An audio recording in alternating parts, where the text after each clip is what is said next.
نحمده ونصلي ونسلم على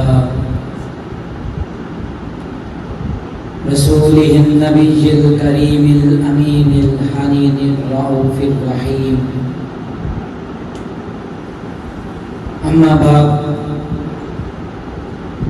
فأعوذ بالله من الشيطان الرجيم. بسم الله الرحمن الرحيم.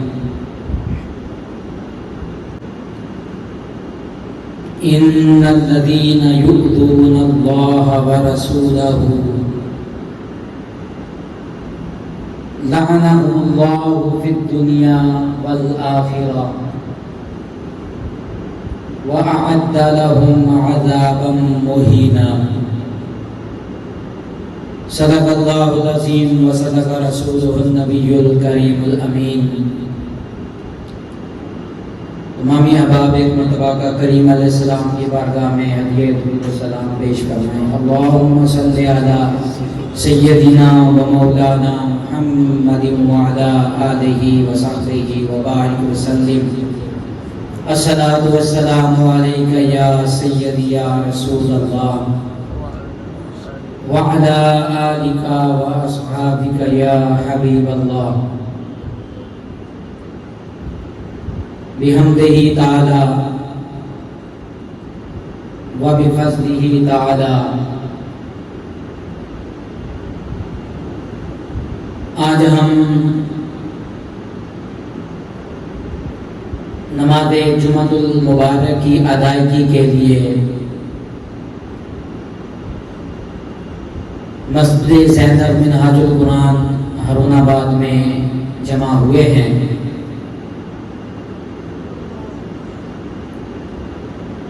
حاضرین محترم، یہ خالق کائنات کا احسان عظیم ہے کہ اس رب عظیم نے اس فتنہ پرور دور کے اندر مادیت پرستی کے اندر اور بد عقیدگی کے دور کے اندر ہمیں اپنی حیثیت کے مطابق اپنی اطاعت و بندگی کی توفیق عطا فرمائی ہے اور ہمارے دلوں کو محبت اہل بیت اطہار علیہ السلام کا مرکز بنایا ہے.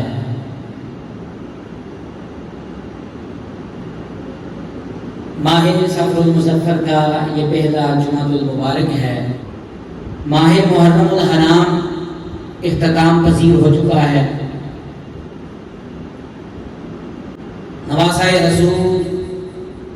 سیدنا امام حسین علیہ السلام نے اپنی جان کی، مال کی اور خانوادہ رسول صلی اللہ علیہ وسلم نے اپنی عصمت کی، اپنی عزت کی قربانیاں پیش کی.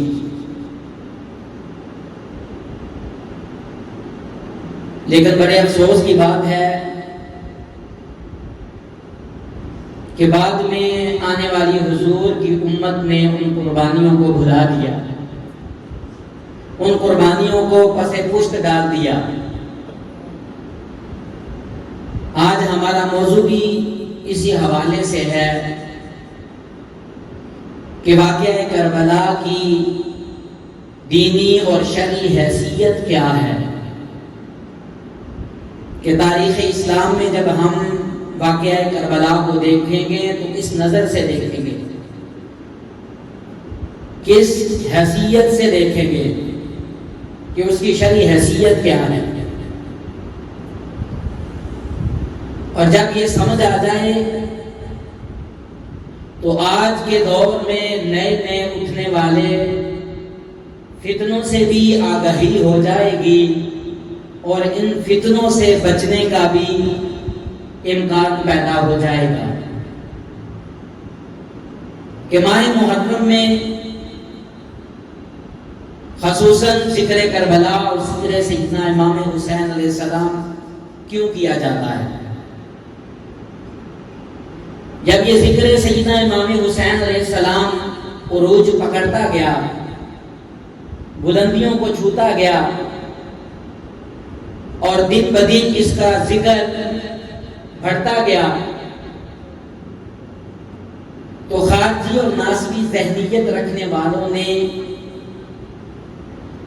چونکہ وہ ذات مصطفیٰ صلی اللہ علیہ وسلم پر براہ راست حملہ نہیں کر سکتے تھے، آپ کی ناموس پر حملہ نہیں کیا جا سکتا تھا، تو انہوں نے اس نفرت اور حسد کے اندر آ کر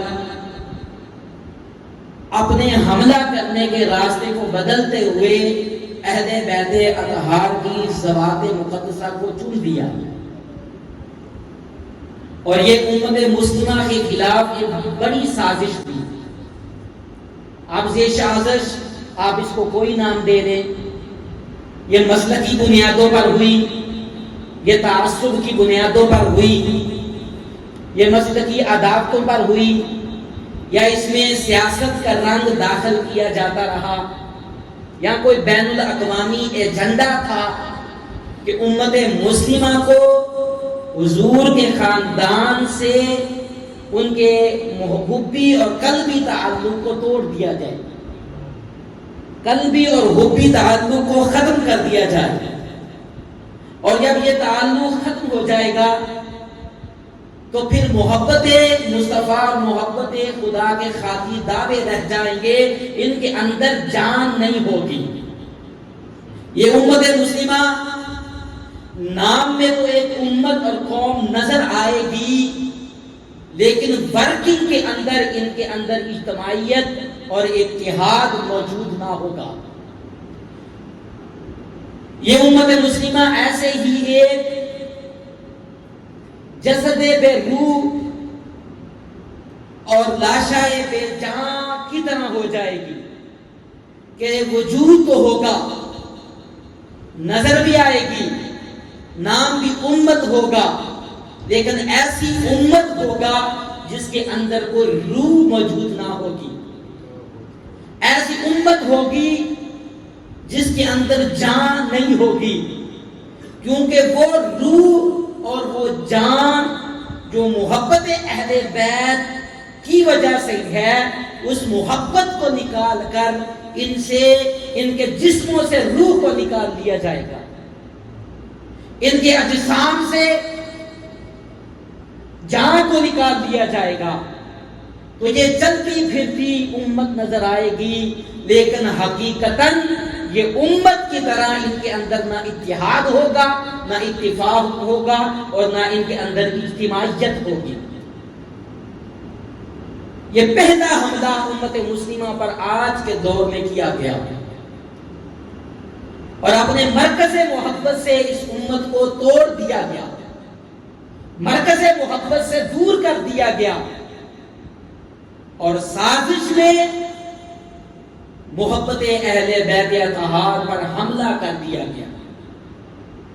اس امت میں رافضیت کے رد عمل پر خارجیت اور ناسبیت کو داخل کر دیا گیا، اور اس طرح کے ابہام، اشکال اور شکوک و شبہات پیدا کر دیے گئے، کیونکہ پہلا مرکز محبت وہ ذات حسنین کریمین علیہ السلام ہے، کہ ان کے وجود سے امت مسلمہ بحر طہارت سے ملتی ہے اور بحر ولایت سے ملتی ہے، اور یہ محبت جو مرج البحرین کی صورت میں آگے ذات مصطفیٰ سے مل کر اس امت نے در خدا تک پہنچنا تھا، تو در خدا تک پہنچنے میں اور محبت خدا حاصل کرنے میں جو بنیادی محبت اہل بیت ہے، سازش ہوئی کہ اس محبت کو ہی ختم کر دیا جائے، یا کم سے کم اس محبت کو بے روح کر دیا جائے، بے جان کر دیا جائے، اور لاشعوری طور پر امت مسلمہ کے اذہان کے اندر ایسے ابہامات، اشکالات اور شکوک و شبہات پیدا کر دیے جائیں کہ جس سے محبت نے پروان چڑھنا تھا اسی بات کو ہی ختم کر دیا جائے، اسی واقعہ کربلا کو ہی شکوک و شبہات کے دائرے میں داخل کر دیا جائے، اور لاشعوری طور پر یہ امت حسنین کریمین کی محبت سے خالی ہو جائے۔ تو طرح طرح کے شکوک و شبہات پیدا ہوئے اور سوالات اٹھائے گئے، استفسارات کیے گئے کہ کیا واقعہ کربلا ایک محض تاریخی واقعہ ہے؟ بتائیے نا کہ ایک تاریخی واقعہ ہے؟ یقیناً وہ تاریخی واقعہ نہیں ہے، لیکن ذہنوں کے اندر شکوک و شبہات پیدا کرنے کے لیے یہ داخل کر دیا گیا کہ واقعہ کربلا ایک تاریخی واقعہ تھا، اور اس کی اصل نہ قرآن کے اندر نہ حدیث کے اندر نہ ائمہ محدثین نے بیان کیا۔ یہ ایک تاریخی واقعہ ہے جو کتب تاریخ کے اندر آیا، اس لیے اس کو زیادہ اہمیت دینے کی ضرورت نہیں ہے۔ اس سوال کے ذریعے شکوک و شبہات پیدا کر کے امت مسلمہ کو مرکز محبت سے دور کیا گیا، اور پھر یہ سوال پیدا کیا، شکوک و شبہات کیے کہ کیا واقعہ کربلا صرف ایک مسلک کے ساتھ خاص ہے کہ اس کو بیان کرنا، ذکر کرنا صرف اہل تشیع کا کام ہے؟ یہ شیعیت کے ساتھ خاص کر دیا گیا، اور یہ فکر پیدا کی گئی کہ جو واقعہ کربلا اور محبت حسنین کریمین بیان کرے گا اور اسی محبت پر مرنے کی دعا کرے گا، اس کا اہل سنت کے ساتھ کوئی تعلق نہیں، وہ اہل تشیع کے ساتھ تعلق رکھنے والا ہے، شیعیت ہے۔ اور پھر اس محبت کو ناکام کرنے کے لیے آج کے دور کے اندر یہ بھی سوال پیدا کیا گیا کہ شہادت سیدنا امام حسین علیہ السلام اور قتل حسین علیہ السلام کوئی اہمیت کا حامل نہیں ہے، صرف ایک قتل انسانی ہے، محض ایک قتل انسانی ہے، اور اگر اس کو اہمیت بھی دے دے تو صرف اتنی اہمیت ہے کہ جتنی ایک مومن کو قتل کیا جائے وہی حکم قتل حسین پر آتا ہے۔ یہ ایک عام قتل انسانی کہ قتل ایک مومن کا ہے۔ یہ سوال پیدا کر کے واقعہ کربلا میں شکوک و شبہات پیدا کر دیے اور اس کی دینی اہمیت اور حیثیت کو کم کر دیا گیا، اور پھر بڑا ظلم یہ ہوا کہ اہل سنت میں سے بہت سی آوازیں بلند ہوئی، علل اعلان کہا گیا، کتابیں لکھی گئیں امت مسلمہ سے ہی تعلق رکھنے والوں نے کہ سیدنا امام حسین علیہ السلام نے کچھ نہیں کیا، آپ کا سفر کربلا کچھ نہیں ہے، صرف ایک خروج ہے۔ اب امت نے سمجھا کہ خروج نکلنے کو کہتے ہیں۔ اس لفظ کے اندر واقعہ کربلا پر براہ راست حملہ کیا گیا کہ آپ کا سفر کربلا ایک خروج ہے، کہ آپ ایک نکلے تھے، لیکن جب ہم اصولی جین کی زبان سے لفظ خروج کا معنی سمجھیں، اصول فقہ اور اصول حدیث میں دیکھیں تو یہ معنی اپنے اندر ایک ذخیرہ رکھنے والا معنی ہے کہ خروج سے مراد یہ ہے کہ امام حق کے خلاف مسلح بغاوت کرنے کو خروج کہتے ہیں، کہ ایک حکمران جو امام حق ہے اور کوئی اس کی اطاعت سے بیعت سے انکار کر دے اور اس امام حق کے خلاف اسلحہ دے کر مسلح ہو کر بغاوت کر دے تو وہ خروج ہے۔ لیکن امت مسلمہ اپنے اوپر ان ہونے والی سازشوں کے ذریعے حملوں سے بے خبر رہی. اور جب آپ سوشل میڈیا پر دیکھیں تو محرم الحرام گزرا تو اس میں آپ کو یزید کا دفاع کرتے ہوئے نظر آئیں گے. پاکستان میں رہنے والے، وہ بے گناہ تھا، بے قصور تھا، اس نے سیدنا امام حسین علیہ السلام کو قتل کرنے کا حکم نہیں دیا تھا، وہ کوفیوں کی ایک فوج نے قتل کر دیا، یزید کو خبر تک نہ تھی. یہ حمایتی یزید کے اور یزید کو مغفورن کہنے والے، صاحب ایمان سمجھنے والے. اور آپ نے یہ باتیں بلند ہوتی دیکھی ہے پاکستان کے اندر کہ بڑے بڑے سٹیجوں پر اور اہل سنت کے بڑے بڑے نام لیوا، نامور علماء میں شمار ہوتا، جب وہ ٹی وی چینلوں پر آتے تو کہتے تھے کہ یزید کا براہ راست سیدنا امام حسین علیہ السلام کو قتل کرنے کا حکم دینا ہمیں کہیں سے نہیں ملا، کہیں سے ثابت ہی نہیں ہے. یہ دور پیدا ہونے والا تھا، یہ دور فتن ہے، مادیت کا دور، بدعقیدگی کا دور. اور جب ہم ادھر قرآن مجید کو دیکھتے ہیں تو ہمیں پتہ چلتا ہے کہ واقعہ کربلا صرف ایک تاریخی واقعہ نہیں، محض ایک کہانی قصہ نہیں، بلکہ واقعہ کربلا مضامین قرآن میں سے ایک مضمون ہے. واقعہ کربلا علوم قرآن میں سے ایک علم ہے. آئیے اس کی چند مثالیں دیکھ لیں. حضرت شاہ ولی اللہ محدث دہلوی رحمۃ اللہ علیہ نے الفوز الکبیر کے اندر اور دیگر مفسرین اور محدثین نے جب قرآن مجید کا مطالعہ کیا تو قرآن مجید میں جتنے مضامین اور علوم کا ذکر ہوا، انہوں نے ان مضامین اور علوم کو 5 اقسام کے اندر تقسیم کیا کہ آپ الحمد سے لے کر قرآن مجید کی والناس تک مطالعہ کر لیں، اس میں جس بھی مضمون کا ذکر ہوا، جس بھی علوم کا ذکر ہوا، ان علوم اور مضامین کا تعلق ان 5 قسم علوم خمسہ کے ساتھ ہے، ان 5 قسم کے مضامین کے ساتھ ہے.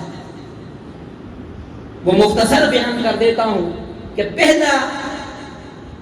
جو علم قرآن کے اندر بیان ہوا ہے اسے علم العقائد کہتے ہیں، اور ارکان ایمان کے بارے میں بیان ہوا جس میں عقیدہ، توحید، رسالت، فرشتوں پر ایمان، جنت دوزخ پر ایمان، یوم آخرت پر ایمان. تو یہ ارکان ایمان کا ذکر قرآن کے اندر ہوا. اور اس علم العقائد نے انسان کے افکار کو سنوارا، انسان کے خیالات کو سنوارا، انسان کے نظریات کو سنوارا کہ وہ اس نظریے پر قائم ہو گیا کہ صرف ایک ذات ہے وحدہ لا شریک جو معبود برحق ہے. اور آقا کریم علیہ السلام کی رسالت پر ایمان لے آئے، افکار و نظریات سمجھتے گئے، انسان کے خیالات سمجھتے گئے. پھر دوسرا علم الاحکام بیان ہوا کہ یہ ارکان اسلام ہے، نماز، روزہ، حج، زکوٰۃ، نکاح، طلاق، حلال و حرام، اس طرح کے جتنے بھی مسائل ہیں وہ قرآن کے اندر بیان ہوئے. اس نے انسان کو فائدہ یہ دیا کہ جن علم العقائد نے انسان کے نظریات اور خیالات کو سنوارا، اب اس علم الاحکام نے انسان کو زندگی گزارنے کا طریقہ سکھا دیا کہ زندگی کس نگر پر گزاری جائے گی، زندگی گزارنے کا راستہ کیا ہے، وہ علم الاحکام نے دے دیا. پھر علم التذکیر بالموت و بعد الموت آیا کہ اس نے انسان کے اندر خوف پیدا کیا. اس علم نے بتایا، اس قرآن کے مضمون نے بتایا کہ جب موت کو دیکھو گے تو ایک مومن کی موت کیسے آتی ہے، ایک کافر کی موت کیسے آتی ہے، اور کافر کی موت پر کتنا عذاب ہوتا ہے اور ایک مومن کی موت پر کتنا بارگاہ خداوندی سے انعام و اکرام ہوتا ہے. انسان کے اندر خوف پیدا ہوا جس کی وجہ سے وہ بھلائی کی طرف گیا، نیکی کی طرف گیا، ہدایت کی طرف گیا، جہنم کے راستے کو چھوڑ کر اس نے جنت کا راستہ اختیار کیا۔ پھر علم التذکیر بآلاء اللہ قرآن کے اندر آیا کہ یہ ایسا علم تھا کہ جن جن انبیاء پر، انبیاء کی قوموں پر اللہ کی بارگاہ سے انعام و اکرام آیا، اللہ نے اس کا ذکر علم التذکیر بآلاء اللہ میں فرما دیا۔ قوم فرعون سے نجات ملی بنی اسرائیل کو، من و سلوہ نازل کیا گیا، بادلوں کو بھیجا گیا، اور آج کے دور میں انسان کو جتنی نعمتیں عطا کی ان ہر نعمت کا ذکر علم التذکیر بآلاء اللہ میں فرما دیا۔ اور پانچواں بڑا مضمون اور علم قرآن کا فرمایا وہ علم التذکیر بأیام اللہ ہے، جو آج ہمارا موضوع ہے کہ اللہ کے دنوں کا ذکر کرنا، یہ علم قرآن کے اندر ہے۔ اور قرآن نے اس علم کے اندر جتنے بھی حق و باطل کے مارکے ہوئے اس علم التذکیر بأیام اللہ میں آ گیا، ذکر کر دیا۔ جتنی اقوام پر عذاب آیا، قوم لوط پر عذاب آیا، قوم عاد پر عذاب آیا، قوم سمود پر عذاب آیا، قوم نوح پر عذاب آیا، جس طرح آیا، جن دنوں کی مناسبت سے آیا،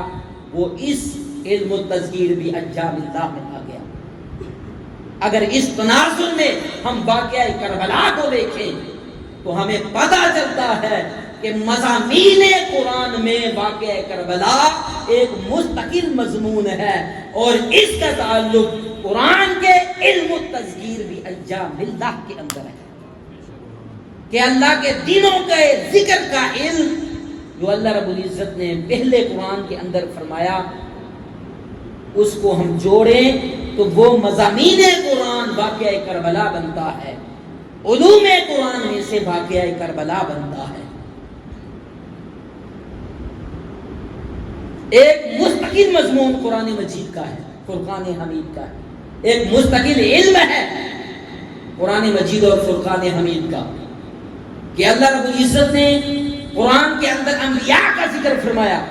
فرمایا وَاذْكُرْ فِي الْكِتَابِ إِبْرَاهِيمَ وَاذْكُرْ فِي الْكِتَابِ إِسْمَاعِيلَ وَاذْكُرْ فِي الْكِتَابِ إِدْرِيسَ وَاذْكُرْ فِي الْكِتَابِ موسیٰ، اور فرمایا وَاذْكُرْ فِي الْكِتَابِ مریم، اور یہی تسلسل قائم رہا۔ تو ہم جب قرآن کا مطالعہ کرتے ہیں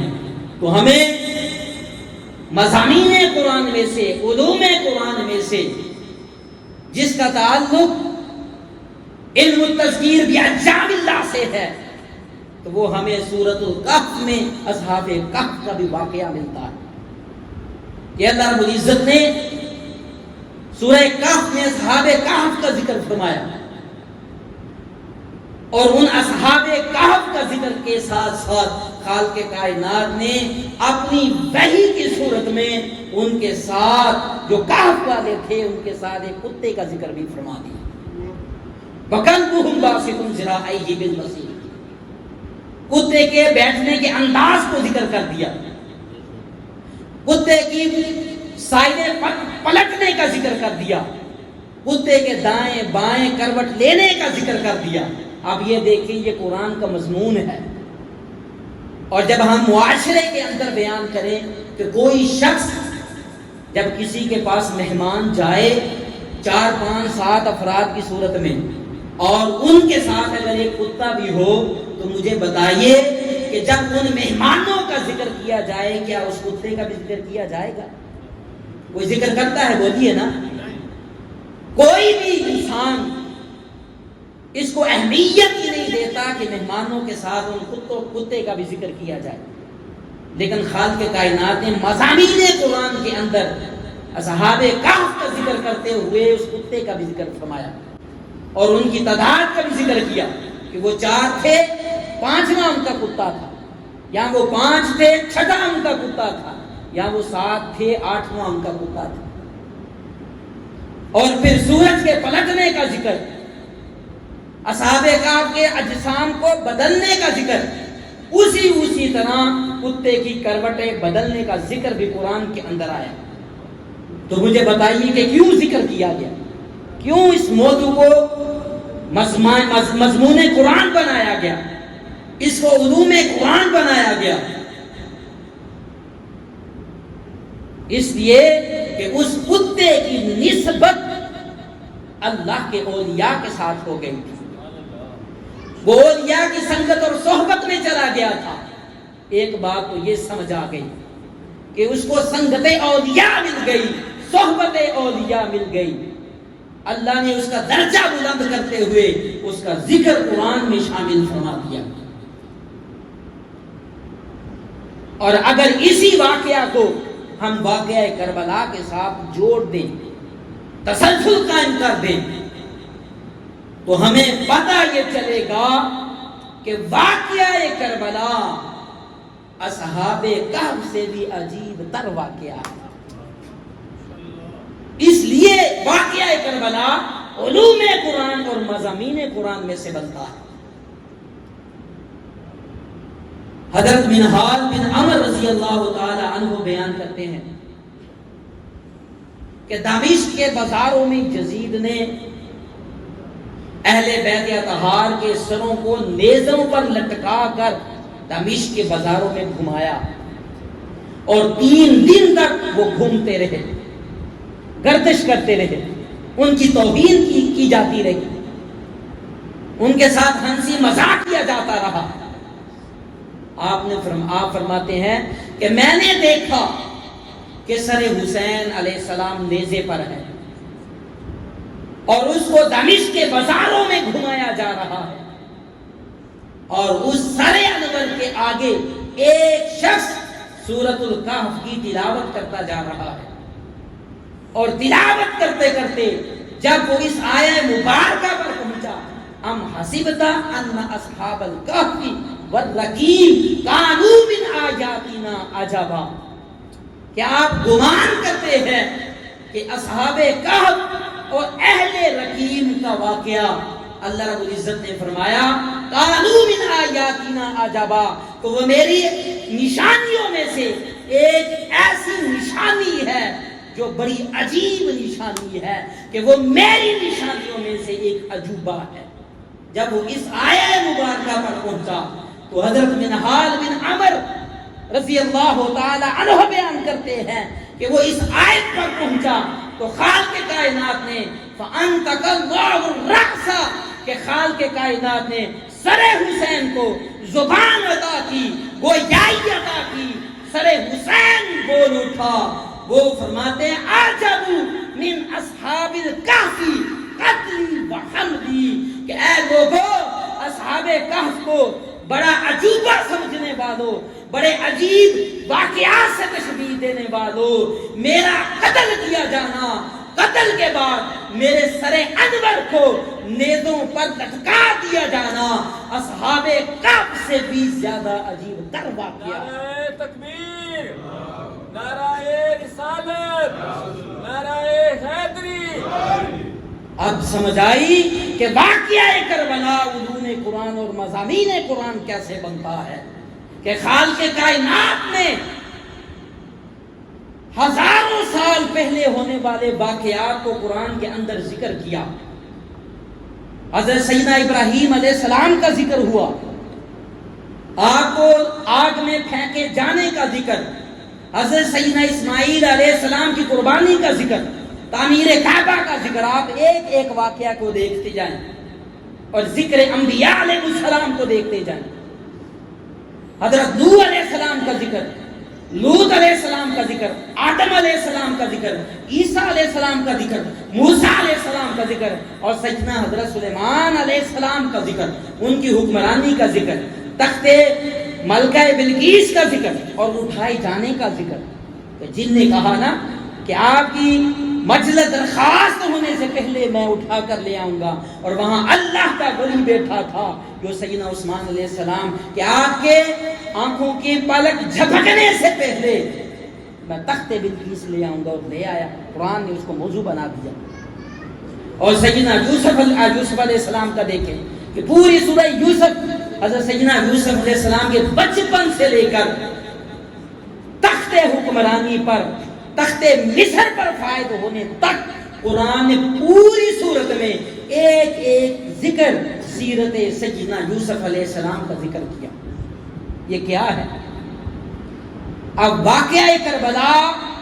بعد میں ہوا، قرآن نازل ہو چکا تھا. اب قرآن تو نازل نہیں ہوا تھا. تاجدار کائنات،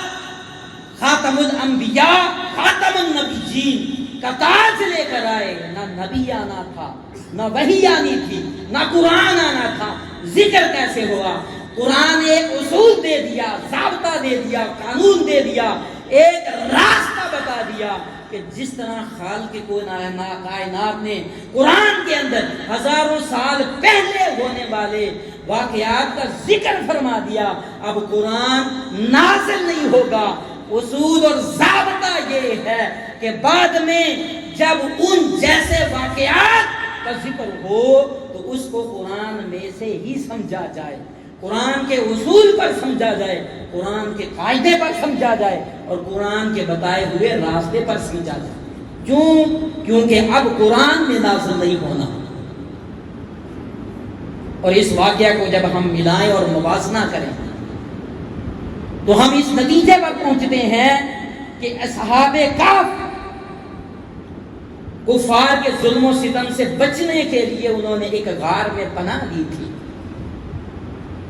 لیکن میدان کربلا میں خانوادہ رسول صلی اللہ علیہ وسلم کو کافروں نے شہید نہیں کیا تھا. وہ ایمان اور اسلام کے نام لیوا تھے، ایمان اور اسلام کے دعوے دار تھے. جس طرح منافق کافر سے بدتر ہوتا ہے، تو اس لیے واقعہ کربلا اصحاب کہف سے بھی عجیب تر واقعہ ہے، بڑا واقعہ ہے. اور پھر اگر ہم دیکھیں اس میں اور غور کریں تو قرآن کے اندر جن اصحاب کہف کا ذکر آیا وہ عام لوگ تھے، وہ نبی نہیں تھے، وہ عام لوگ تھے. ظلم کے خلاف اٹھے، خالق کائنات نے ان کو مقام ولایت پر فائز کر، عام لوگ تھے. لیکن ادھر واقعہ کربلا میں دیکھے خانوادہ رسول کے اجسام جو شہید ہوئے وہ عام لوگ نہ تھے، وہ گلشن بطون کی مہکتی ہوئی کلیاں تھیں، پھول تھے. گلشن بطول سے تعلق رکھنے والے تھے، حضور کے خاندان تھے. اور پھر اس سے بھی عجیب تھا کہ وہ اصحاب کہف 309 سال نیند کی حالت میں رہے، وہ زندہ رہے، زندگی میں رہے اور زندہ کر کے جب اٹھایا، زندہ ہونے کے بعد انہوں نے کلام کیا. ادھر جب ہم سرزمین کربلا کو دیکھتے ہیں تو سر حسین کو دیکھیں تو سر حسین جسم سے جدا ہے اور ایک دن نہیں کئی دن گزرے ہوئے جسم سے جدا ہوئے گئے. ادھر اصحاب کہف نیند میں زندہ ہونے کے بعد کلام کیا، ادھر سر حسین نے جسم سے اور تن سے جدا ہو کر کلام کیا. اس لیے فرمایا کہ واقعہ کربلا اصحاب کہف سے بھی عجیب تر واقعہ ہے. کیوں کہ صحابہ کہف 309 سال نیند کی حالت میں رہے، لیکن زندہ تھے، سانسیں چل رہی تھی، مردہ نہ تھے. لیکن سیدنا امام حسین علیہ السلام کا سر انور تن سے جدا ہو گیا. جدائے ہوئے بھی کئی دن گزر گئے، پھر کلام کیا. عجب من اصحاب الکہف قتلی و حملی، کہ لوگوں میرا قتل کیا جانا، میرا نیزوں پر سر کو لٹکایا جانا، دمشق کے بازاروں میں گھمایا جانا اصحاب کہف سے بھی عجیب تر ہے. جب خدا نے اصحاب کہف کا قرآن میں ذکر کیا تو اسی سنت، اسی اصول اور اسی ضابطے پر ہمیں یہ بتا دیا کہ وہ ذکر ہو گیا تو واقعہ کربلا تو اس سے کہیں بڑھ کر ہے. اب اس کا تعلق بھی مضامین قرآن سے ہے اور اس کا ذکر کرنا سنت الہیہ بنا دیا. فرمایا کہ یہ میری سنت ہے. اور جب آیات مبارکہ پر سیدنا امام حسین علیہ السلام کی سیرت کو پرکھتے ہیں تو ہمیں پتہ چلتا ہے کہ وَلَنَبْلُوَنَّكُمْ بشیء من الخوف والجوع ونقص من الاموال والانفس والثمرات، کہ اللہ رب العزت نے جن 5 چیزوں کو لے کر انسان کو آزمائش کا ذکر کیا، آزمانے کا ذکر کیا، کہ میں انسان کو خوف دے کر آزماؤں گا، بھوک دے کر آزماؤں گا، کہ میں انسان کو مال چھین کر آزماؤں گا، جان لے کر آزماؤں گا، اور پھلوں کی کمی سے آزماؤں گا۔ ان 5 آزمائشوں کو دیکھ لیں اور سیرت سیدنا امام حسین علیہ السلام کو دیکھ لیں تو آپ پر خوف بھی طاری کیا گیا، آپ نہ ڈرو، بے خوف رہے، بھوک بھی طاری کی گئی، پیاس بھی طاری کی گئی، پھلوں اور کھانے کی کمی کی گئی، اور اس سے بڑھ کر آپ کی جان بھی لی گئی، لیکن آپ ان آزمائشوں پر پورا اترے۔ تو یہ آیت مبارکہ بھی واقعہ کربلا کی سچائی کو ثابت کرتی ہے۔ اور ان کے مد مقابل یزید کو دیکھ لیں، کسی ایک بات کا بھی، یزید کی ایک بات کا بھی اور ایک فعل کا بھی قرآن میں ذکر نہیں ہوا، اور یزید ایک آیت پر بھی نہیں پورا اترنے والا تھا۔ یزید کے افعال ایک قرآن کی آیت کے تابع نہ تھے، اطاعت میں نہ تھے، اور اس قرآن کی روشنی میں نہ تھے۔ یہ واقعہ کربلا کی حیثیت اور شرعی حیثیت سمجھ آئے تو مضامین قرآن میں سے آتا ہے۔ اب آئیے چلیں ذرا ہم تھوڑا سا اور آگے چلتے ہیں۔ جس آیت مبارکہ کی تلاوت کا میں نے شرف حاصل کیا، اللہ رب العزت نے فرمایا قرآن مجید فرقان حمید سورۃ الاحزاب آیت نمبر 57، سورۃ الاحزاب کی آیت نمبر 56 جو آیت درود ہے، وہ پچھلے جمعۃ المبارک میں ہم نے اس کے باطنی معارف کا ذکر کیا، اور اللہ کے انوار و تجلیات جو ذات مصطفیٰ پر درود و سلام کی صورت میں اترتی ہیں ان کا ذکر کیا۔ اب اس سے اگلی آیت، یہ آیت کا تسلسل ہے، ربط بین الآیات، کہ اللہ نے اس کو آیت درود کے ساتھ جوڑ دیا اور آیت درود کے بعد ذکر کیا۔ فرمایا ان الذین یؤذون اللہ ورسولہ، کہ بے شک وہ لوگ جو اللہ اور اس کے رسول کو اذیت پہنچاتے ہیں،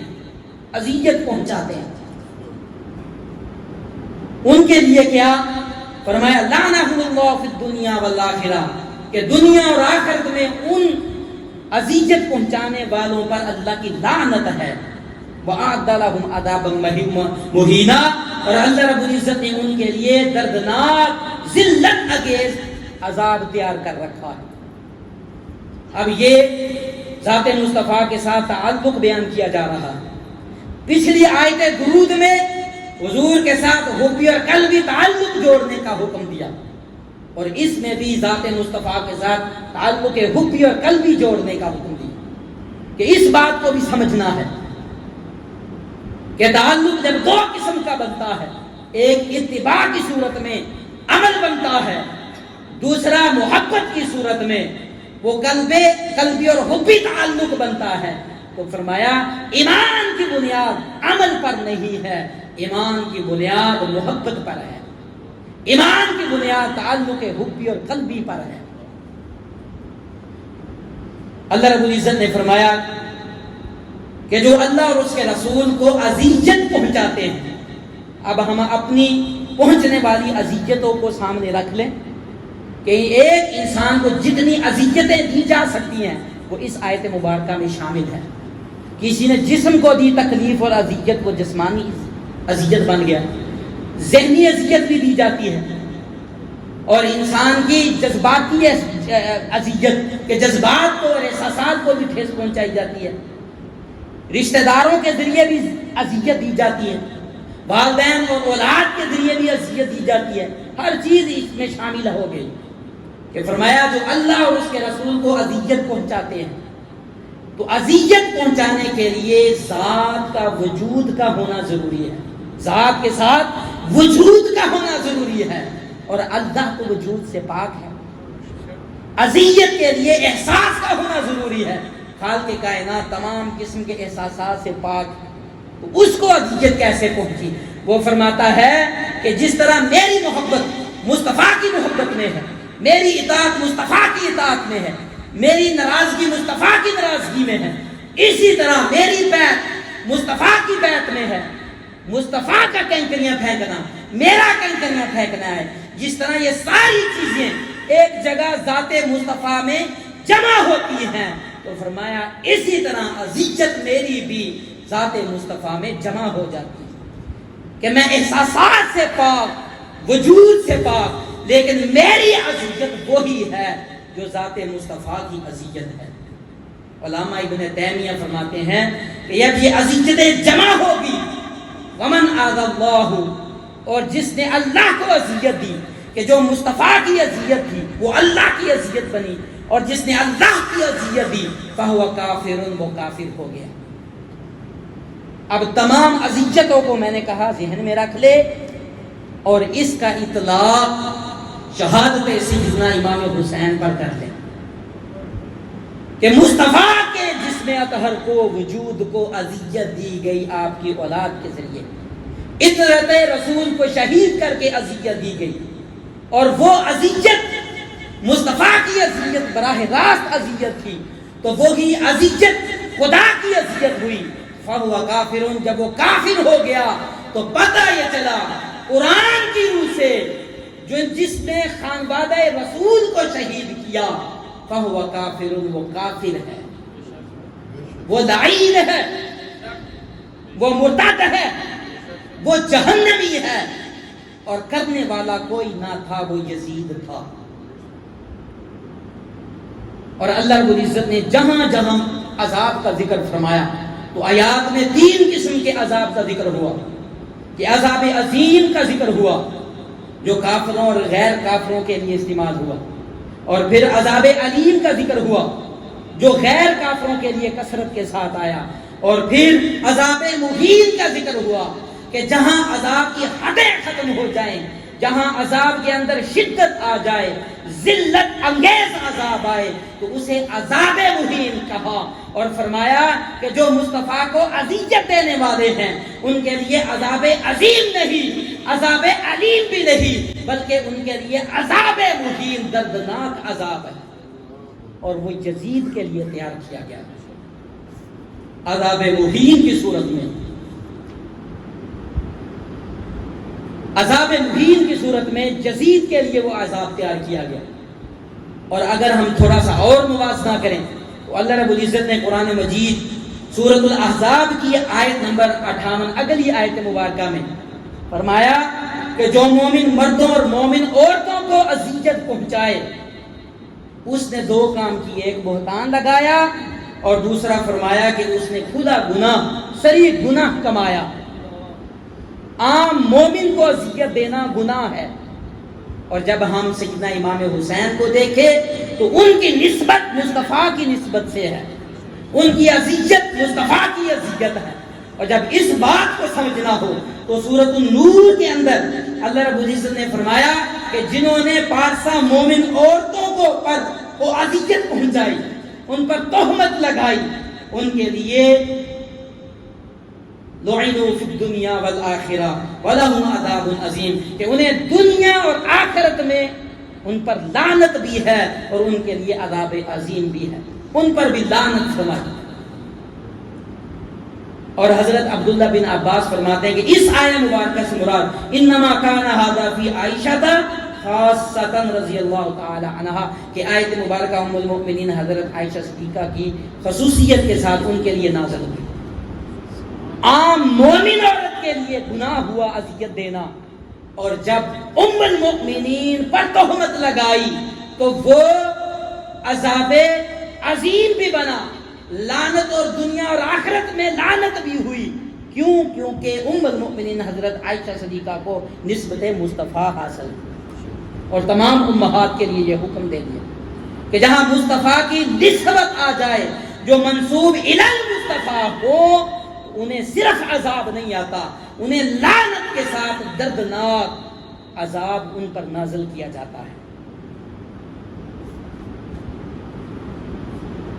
اور پھر دیکھیں کہ اذیت پہنچانے والے افعال کون سے جو آقا کریم علیہ الصلوۃ والسلام کو، تو ان کا ذکر بھی سورۃ الاحزاب کی آیت نمبر 53 میں ہوا۔ وہ 6-7 افعال ہیں، ان میں اللہ رب العزت نے فرمایا کہ جو میرے مصطفیٰ کے گھر بلا اجازت داخل ہوتے ہیں، بلا اجازت، کہ صحابہ آئے دعوت پر، دعوت کھائی اور گپوں میں لگ گئے، گپ شپ کرنے لگ گئے، حضور سے باتیں سننے لگ گئے، جار کی محفل میں جو بیٹھے تھے، محبوب کی محفل میں جو بیٹھے تھے، محبوب کے چہرے کو تکتے رہے اور محبوب سے باتیں کرتے رہے، وقت کے گزرنے کی خبر نہ ہوئی، تو اللہ نے ان آیات کو نازل فرما دیا اور آداب دعوت مصطفیٰ کی دوئی ہوئی بیان فرما دی کہ جو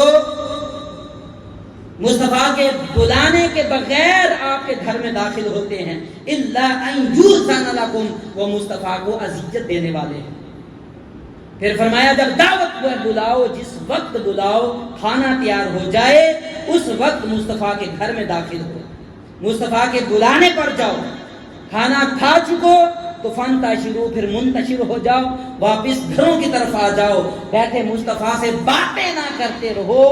باتیں نہ کرتے رہو، کہ یہ مصطفیٰ کو اذیت دینے والا عمل ہے۔ ان ذالکم کان یؤذی النبی، کہ یہ مصطفیٰ کو اذیت دینے والا ہے۔ فرمایا مصطفیٰ کے بعد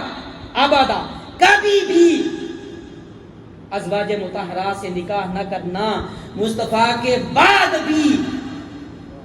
ازواج مطہرات سے نکاح کرنا حرام ہے۔ کیوں حرام ہے؟ ابدا، ہمیشہ کے لیے حرام ہے، کیونکہ انہیں نسبت مصطفیٰ حاصل ہے، اور جب تم ان سے نکاح کرو گے تو اس کے ذریعے مصطفیٰ کو اذیت پہنچے گی۔ ابدا، ہمیشہ کے لیے حرام کر دیا اور بتا دیا کہ جس طرح اذیت دائمی ہے اس طرح مصطفیٰ کی حیات بھی دائمی ہے، حیات بھی دائمی ہے۔ اب ان آیات مبارکہ کو دیکھ دیں اور یہ امام حسین علیہ السلام کی ذات کے ساتھ محبت اور آقا کریم علیہ السلام کے حبی تعلق کو دیکھ لیں تو وہ سمجھ آ جائے گی کہ یہ چھوٹے چھوٹے افعال مصطفیٰ کو اذیت پہنچانے والے ہیں، تو جنہوں نے کربلا میں خانوادہ رسول کی گردنیں اڑائیں وہ کتنا دردناک اذیت والا عمل ہے مصطفیٰ کے لیے، کہ حضور اس میں موجود تھے، اپنے اصحاب کے، اپنے خاندان کے خون کو بوتل میں جمع کر رہے تھے، جمع فرما رہے تھے۔ تو یہ قتل حسین محض ایک انسانی قتل نہیں، ایک مومن کا قتل نہیں، بلکہ یہ وہ قتل ہے جن سے مصطفیٰ محبت کرتے تھے، جو مصطفیٰ کی سواری تھے، جو مصطفیٰ جن کے لبوں کو چومتے تھے، مصطفیٰ کی پشت پر بیٹھتے تھے، مصطفیٰ کے سینہ اطہر پر آرام فرماتے، یہ ان کا قتل ہے۔ تو اس کو عام قتل میں نہیں لینا، مصطفیٰ کی نسبت سے دیکھنا۔ یہ جتنی باتیں میں نے آپ کو بیان فرمائی اور کی، یہ کتاب القول المتین فی امر جزید اللعین، سیدی شیخ الاسلام ڈاکٹر محمد طاہر القادری مدد اللہ العالی کی ایک لکھی ہوئی کتاب ہے، ابھی نئی چھپی ہے۔ تو ہر دور کے اندر جب فتنے اٹھتے ہیں تو ان فتنوں کا سر قلم کرنے کے لیے، فتنوں کو روک تھام کے لیے، سد باب کے لیے وقت کا مجدد اٹھتا ہے۔ تو آج کے فتنہ پرور دور کے اندر جب محبان اہل بیت اور محبت اہل بیت اور اہل بیت اطہار کے اجسام پر حملہ کیا جانے لگا تو یہ فریضہ قرض امت کا وہ شیخ الاسلام نے ادا فرمایا کتاب لکھ کر۔ یہ میں نے وہاں سے بیان کیا،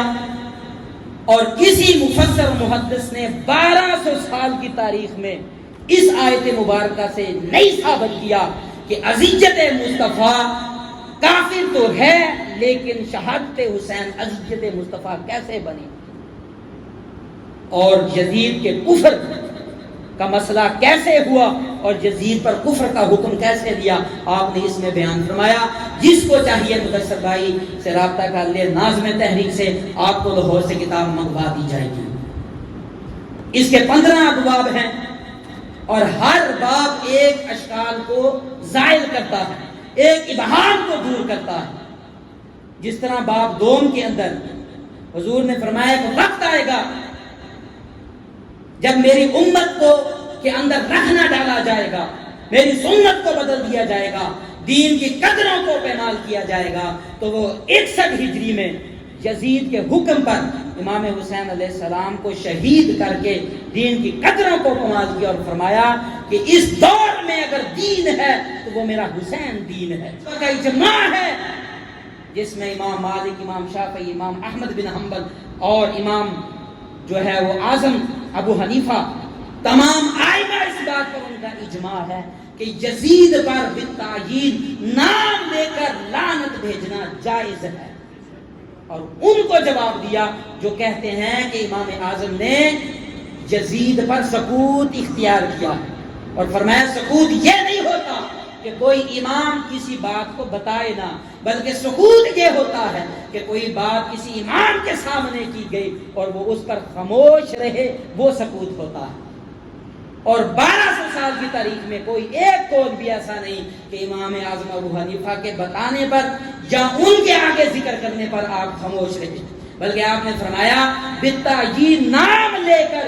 یزید پر لعنت بھیجنا جائز ہے. اور امام شافعی فرماتے ہیں کہ آپ کنایتاً کیوں بھیجتے ہیں، اشارتاً کیوں بھیجتے ہیں، بلکہ یزید پر لعنت اس کا نام لے کر بھیجیں کہ اگر نام لے کر یزید پر لعنت بھیجیں گے تو یزید پر لعنت کا حق ادا ہوگا، پھر حق ادا ہوگا جب نام لے کر لعنت بھیجیں.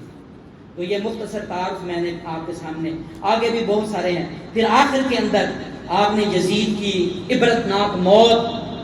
قاتلین حسین کی عبرتناک موت کا ذکر کیا، اور اختتامیہ میں پھر حاملین یزید کے وکلاء کو آپ نے کچھ سوالات کی. ان سوالات میں فرمایا کہ دشت کربلا پکار پکار کہتی ہے کہ میرے اوپر سر حسین کو کیوں جدا کیا گیا، علی اصغر پر کیوں تیروں کی برسات کی گئی، علی اکبر کو کیوں زخموں سے چھلنی کیا گیا. اور روح حسین پکارتی ہے کہ اے میرے نانا کے امتیوں، تم یزید کی حمایت کرتے ہو، کیا تم بھول گئے کہ مجھ پر، میں نے مصطفیٰ پر سواری کی ہے، میں مصطفیٰ کے سینے پر سویا ہوں، میں مصطفیٰ کے کندھوں پر سوار ہوا ہوں، میں نے مصطفیٰ کی زبان کو چوسا ہے، میں نے مصطفیٰ کے سجدوں کی پشت پر سوار ہوا. تم ان پشتوں کو ہی بھول گئے، مصطفیٰ کے ان سجدوں کو ہی بھول گئے. مکہ اور مدینہ کی سرزمین پکار رہی ہے کہ ہماری زمین کو بے حرمتی کیوں کی گئی. اور جب قیامت کے دن یہ سوال کیا جائے گا حاملین یزید سے حمایت کرنے والوں سے کہ کیا تمہیں خانوادہ رسول عزیز تھا یا یزید کو بے گناہ کرنا عزیز تھا، کیا تم حسینیت والے ہو یا یزیدیت والے ہو. تو آپ نے یہ کتاب لکھ کر فتنہ کلا کما کر دیا اور آپ نے شکوک و شبہات کا ازالہ کر دیا. اور اس کتاب کا آخر میں چند اشعار میں ذکر کروں تو سرور حسین نقشبندی نے لکھا، علم کا شاہکار ہے قول المتین، سر بسر انوار ہے قول المتین، خوش رسول پاک بھی ہوں گے ضرور، ایسی خوش آثار ہے قول المتین، چاکری ہے یہ اہل بیت کی، عشق کا اظہار ہے قول المتین، ہر طرف پھیلی جدیدی فکر پر آہنی اقبار ہے قول المتین. اب یہ فتنہ حشر تک جاتا رہا، زینت افکار ہے قول المتین، ناصریت کے لیے پیغام مرگ برہنہ تلوار ہے قول المتین. حاضرین محترم، صرف فضائل سے واقعہ کربلا کو نہیں سمجھا جاتا جب تک ہم کردار حسینی پیدا نہیں کرتے، حق کی خاطر مرد نہیں لکھتے اور آواز حق بلند نہیں کرتے، امن کا پیکر نہیں بنتے، تب تک ہم کردار حسین اور حسینیت کو سمجھ نہیں سکتے. حضور کے خاندان نے یہ سیرت سے کر کے دکھایا. امام زین العابدین جو ایک بچے تھے،